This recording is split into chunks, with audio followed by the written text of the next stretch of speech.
All right. Um, Before I get started, I want to get a little background on the message. I know a few times, uh, me and Adrian will go on walks with Blaze, and we'll kind of talk about all kinds of stuff. And um, a lot of the conversations we have, we start noticing I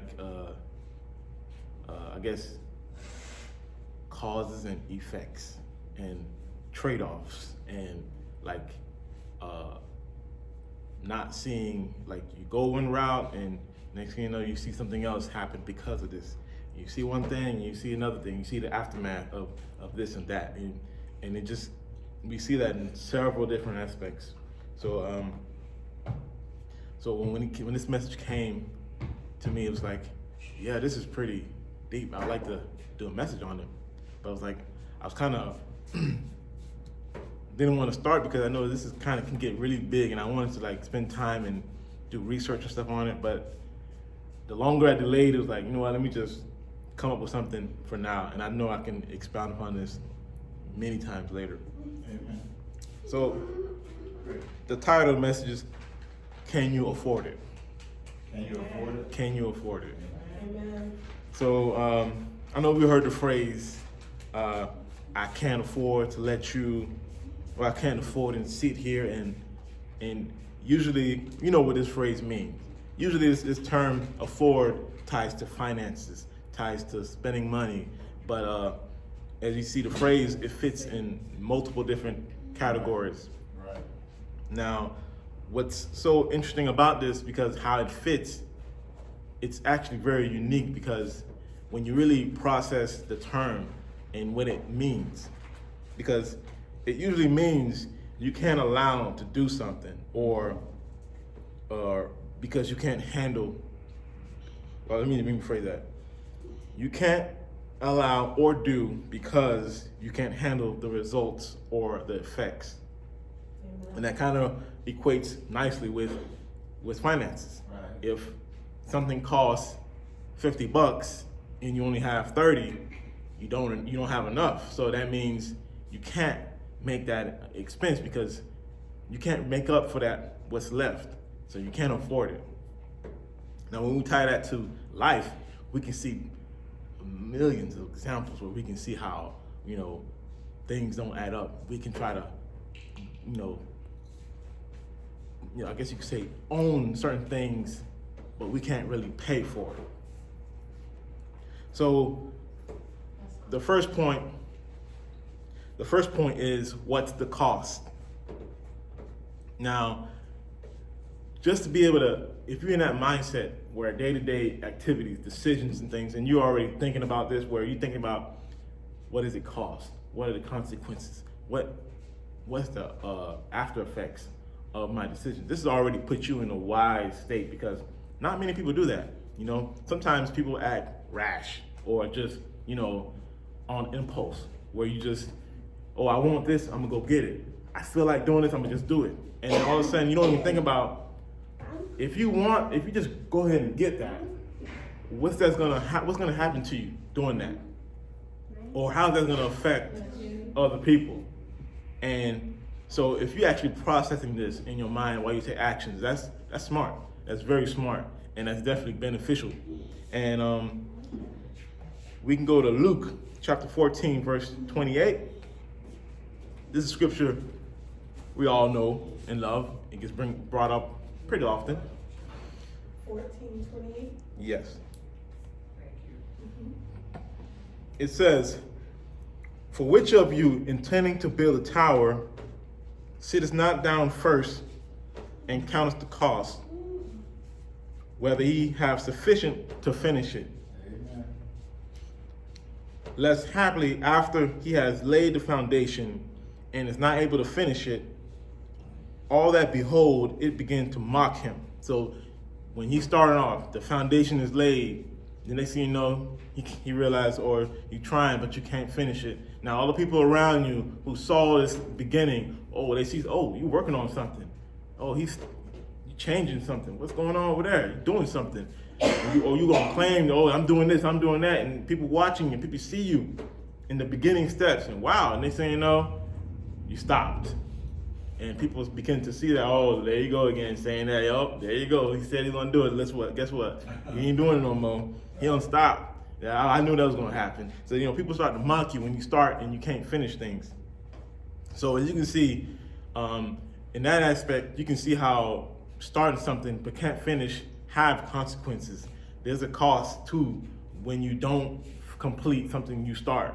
And we can see that in many, many different ways where, say it into family, where you have your family and you say, oh guys, we're gonna go to the park.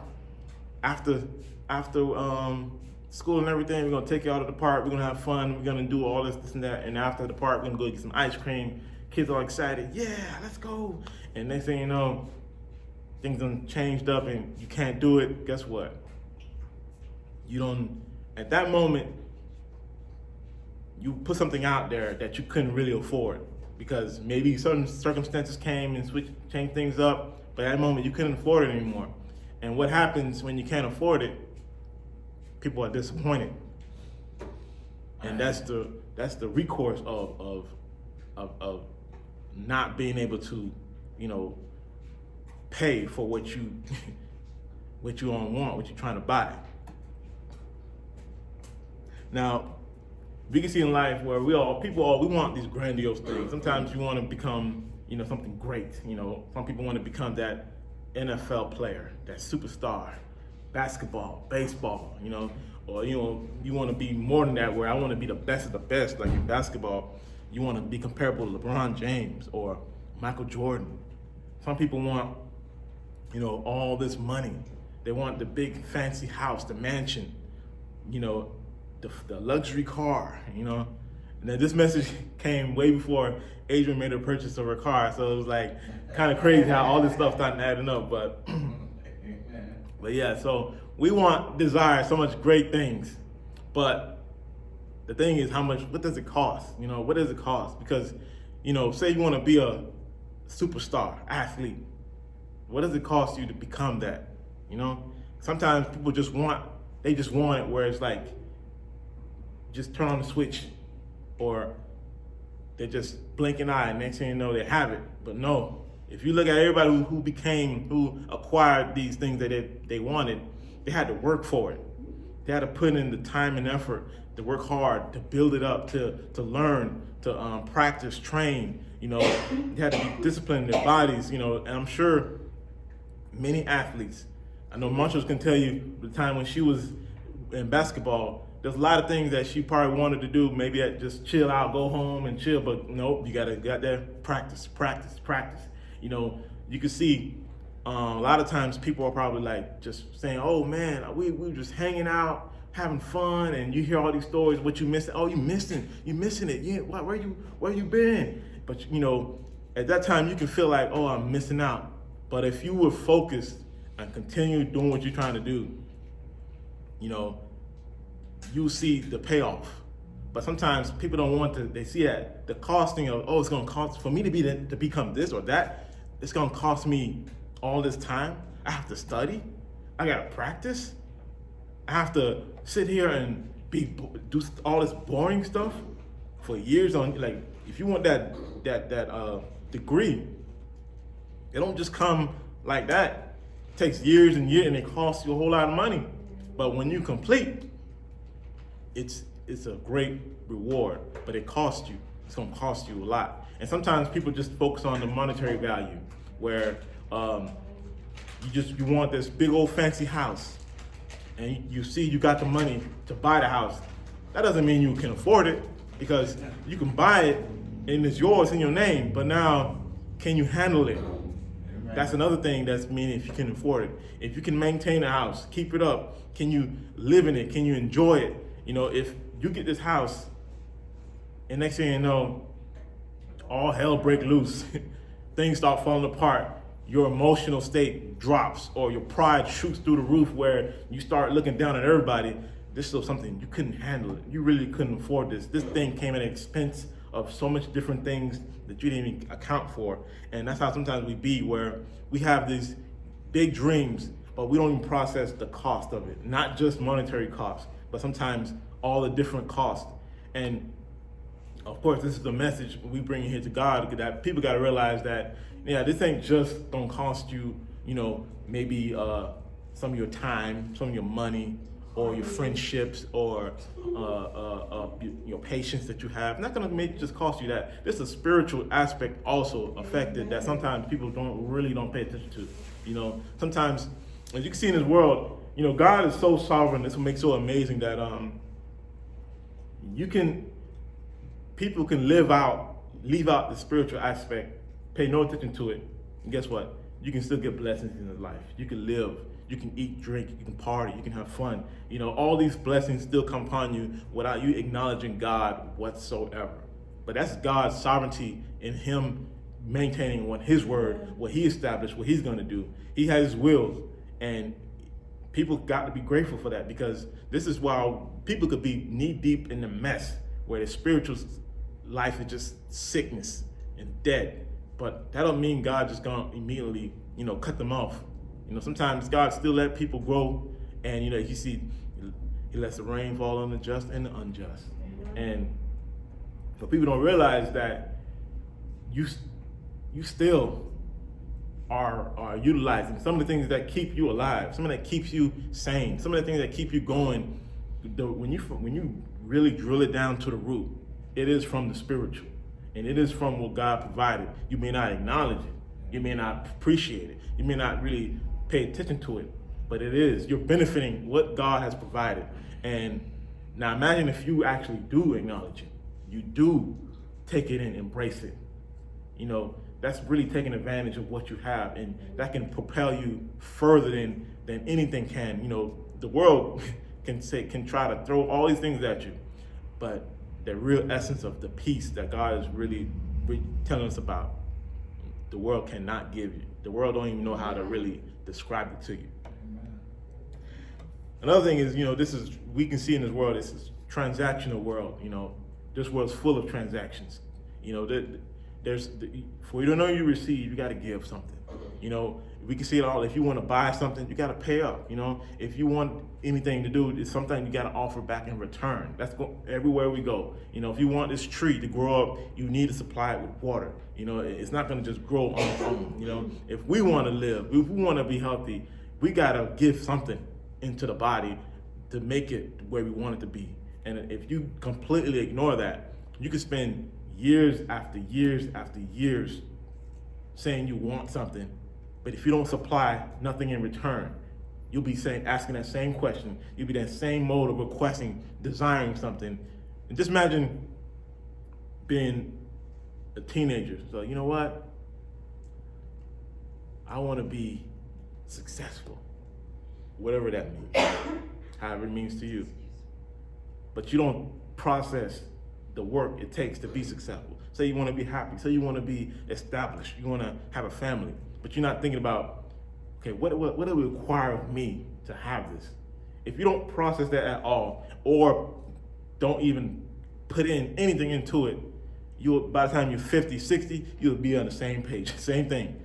I want this, because you haven't made no move. And that's how the world works. Second point, I call it cash or credit. When you go to the store, you buy all your goods and you go to the register, it's time to pay up.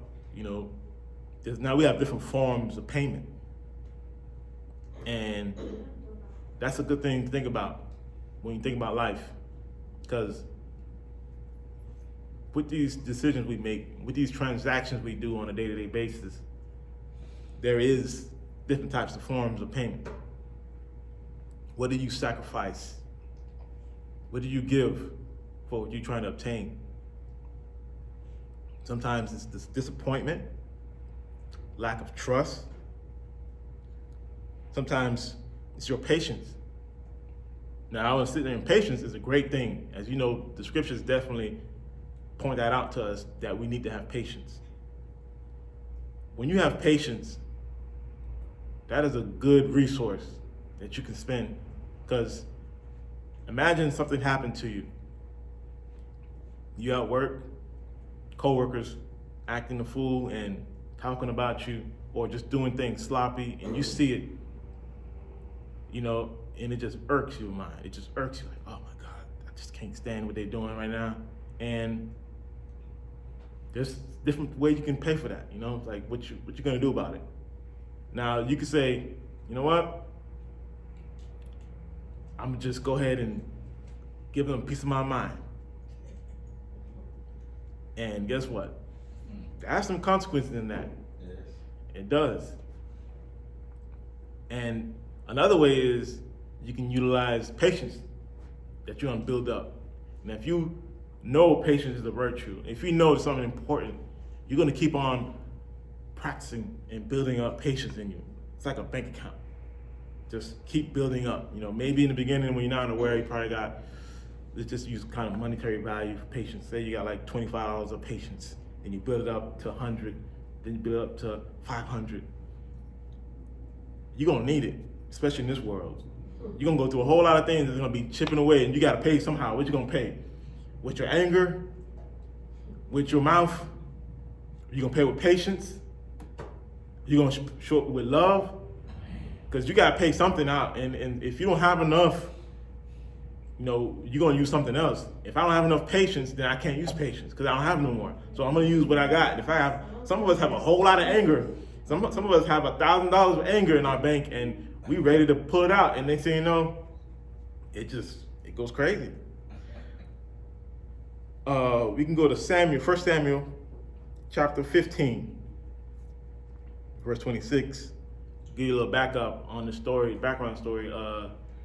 This is when Samuel became king, and already in the beginning, when he became king, he started kind of tripping because Saul became king. I say Samuel. Saul became king, and Saul started to mess up because in the beginning, Samuel would give him some instructions given by God, and Saul will kind of do it his own way. So when things don't line up, he kind of forced it in his own way, and that disappointed God. And at this point was, when he was instructed to wipe out a nation, kill everything. And what he decided to do was keep some of the animals, the people for the spoils. And so if you go to verse 26, and Samuel said unto Saul, 15. Well, no, I'm saying 15. Yeah, chapter 15, verse 26, yeah. And Samuel said unto Saul, I will not return with thee, for thou hast rejected the word of the Lord, and the Lord hath rejected thee from being king over Israel. So what happened here is Saul ended up paying for things in ways he couldn't afford it. He was making payments that he couldn't afford. And when you do that, it's a negative. And in this point, this was a negative with God. We don't want to make these negative transactions with God over and over and over again. And at this point, Saul reached that point where God had enough. And when God had enough, God said, I rejected you from being king. If you read the story after that, what happened to Saul afterwards is this his trickling down. It's a way, it's painful, where you don't want to get in a position where you have this position, this status. God has elevated you somewhere, and then next thing you know, you just pretty much give it all away. And imagine where you have such a great status, and here Saul was told God has rejected you from being king. Now you're still king in everybody else's eyes for the time being, but you know in your mind, you heard in your mind that you heard that you're rejected. And slowly as time goes by, you start hearing someone else getting praise. Someone else is on the rise, and it's not you. The praise is not going to you anymore, it's someone else. And you see, as time goes by, this person, another one is getting elevated more and more and more and more, and it's not you. And this is because of the actions you've done in the past. Now, you think Saul thought about what that was going to cost him, doing his own thing, making his own decisions? Now, he didn't see this coming. And that kind of equates to us. for Saul, eventually, the consequences of the payments he made that he couldn't afford, it caused for someone else, David, to take over. But he had to see it happen slowly. David was getting honor and praise, and then he took his own actions to try to take out David, and as you can see, that was unsuccessful. And the way he went out at the end, when you look at his life as a whole, as being king, it wasn't pretty. And it can show you how that's, to me, is a way of sin. We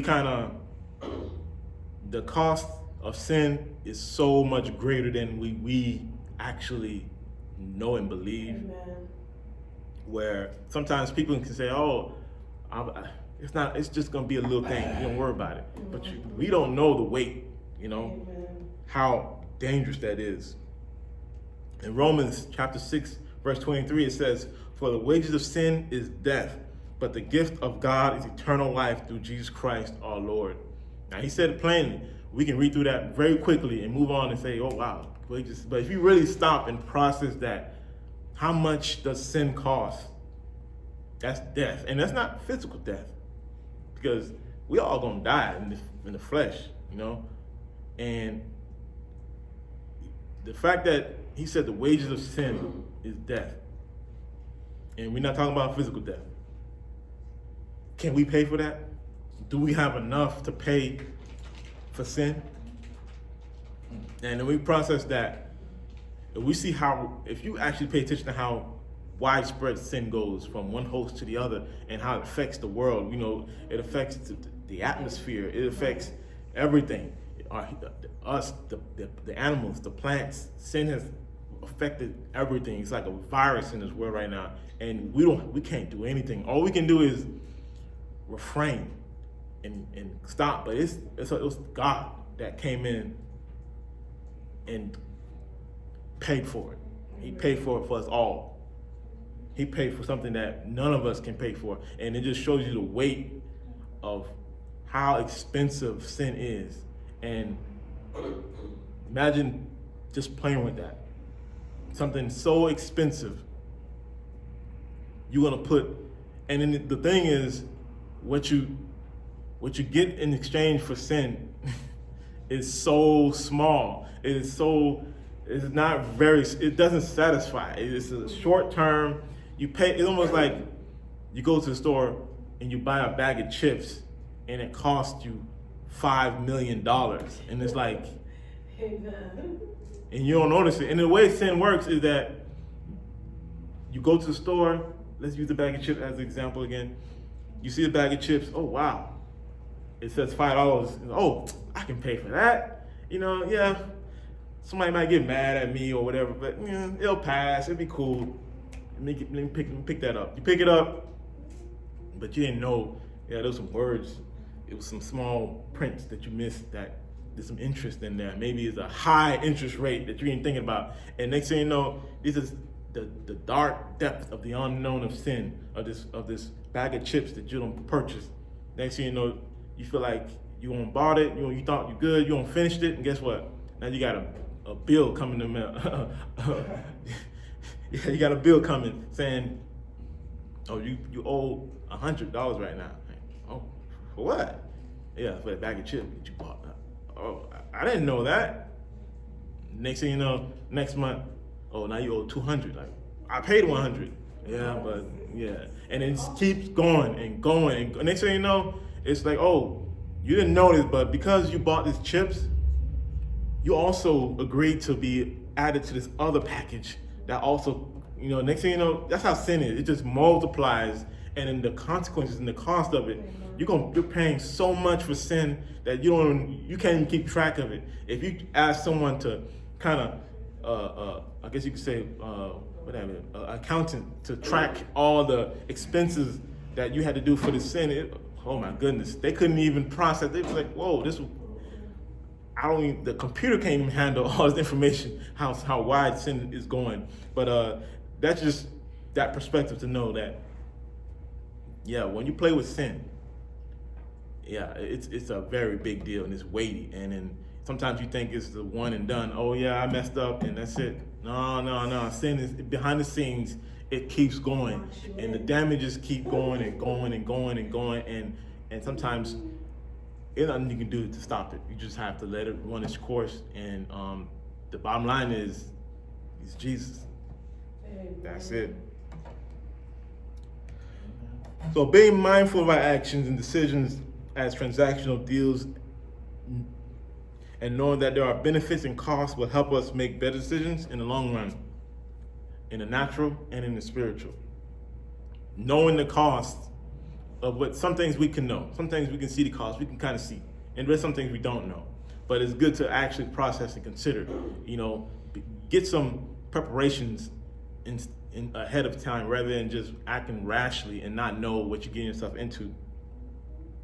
And also, one thing we're going to bring up is, while this world is transactional, you got to pay. Nothing's free in this world. Amen.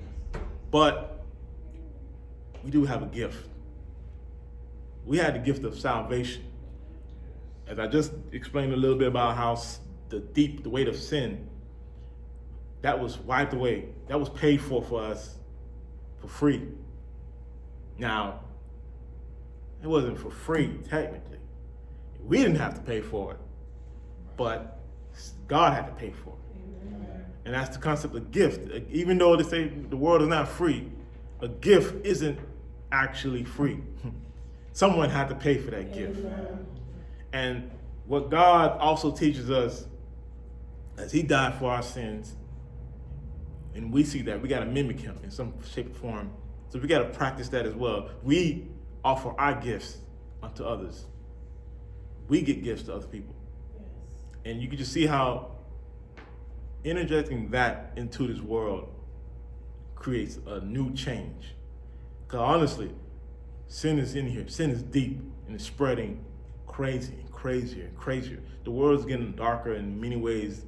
You can have, right now it's daylight outside, but if we see things spiritually, it's so pitch black over here because it's so much stuff going on.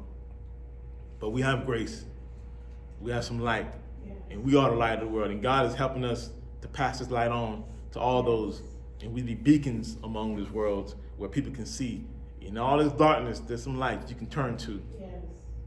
Now, what this is showing us is to value and appreciate a gift.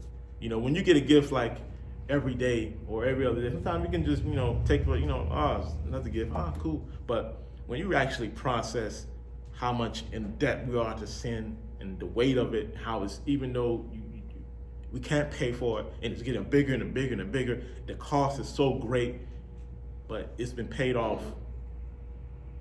We can live our life in such a peace and happiness, beyond anything. So in this world, while there's a lot of things we can't afford. We really can't manage things, but thankfully we have a God that can. Amen. He can afford it. Amen. He can manage everything, and he is. And that's what I want to share with you guys today. Thank you. Amen.